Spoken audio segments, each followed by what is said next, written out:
Hey folks, Jeff Gonzalez with Trident Concepts.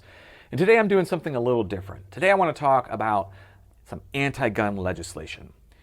I've seen a lot of this lately, and granted, we're seeing a lot of wins in the anti-gun legislation, in other words, them being overturned or repealed, but we're still seeing a lot. And there's one in particular that bothers me to the point where I feel it's necessary to address, and that's going to be a new legislation that was just passed in the state of Colorado.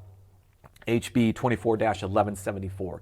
What this bill is about is it's forcing those that wish to submit for an LTC to go through in-person live fire training. And it's guised as common sense and to ensure responsible gun ownership. The problem is that this is nothing more. No amount of window dressing or wordsmithing is going to change the fact that this is, again, another infringement on a constitutional right. Shall not be infringed. Adding things to that topic is infringing, no matter how you look at it. The problem is that a lot of people will make the argument, well, there's a lot of people out there that are not trained. And okay, there's a lot of criminals committing crimes with firearms that are not trained. Where's your rage for them? How come there's not more emphasis on them? Why are we not actually targeting them, right? So this bill is strictly another hurdle, another obstacle, gun control by proxy, because it's forcing more people to do things that they wouldn't or haven't needed to do in the past.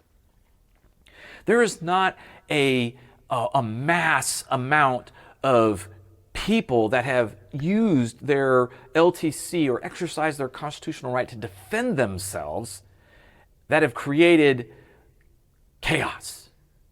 There's no real data points that actually show that. There are plenty of data points that show how a private citizen has needed their license to carry to defend themselves. I mean, that is undisputed. There are thousands of those, yet there's not really any to really substantiate this type of infringement on your constitutional rights. But we continue to see this because it's billed as common sense, and we want to ensure responsible gun ownership. Well, that's not the way you go about doing it, right? That's not. What that is that's tyrannical government reign. That's all that is. That's the government saying, you're too dumb, you're too incompetent, you're not good enough to do this. Let us step in and do it for you, right? Now, again, people will say, and people will argue, well, people should have training. Okay, if you want to have a discussion about people should have training, I'm all for it. I'm all for that. You want people to have training? Great. Do you make it a requirement? Do you require them to go through that in order to exercise their constitutional right? No. There should never be that. It should not happen. If you want to have that discussion, great. I think it's a good discussion. I think if the government really wanted to ensure responsible gun ownership, maybe what they should do is they should follow some of the already beaten trails from organizations like the NRA that have created programs for folks to learn about firearm ownership, to learn about responsible gun ownership, to learn about how to safely handle and own a firearm.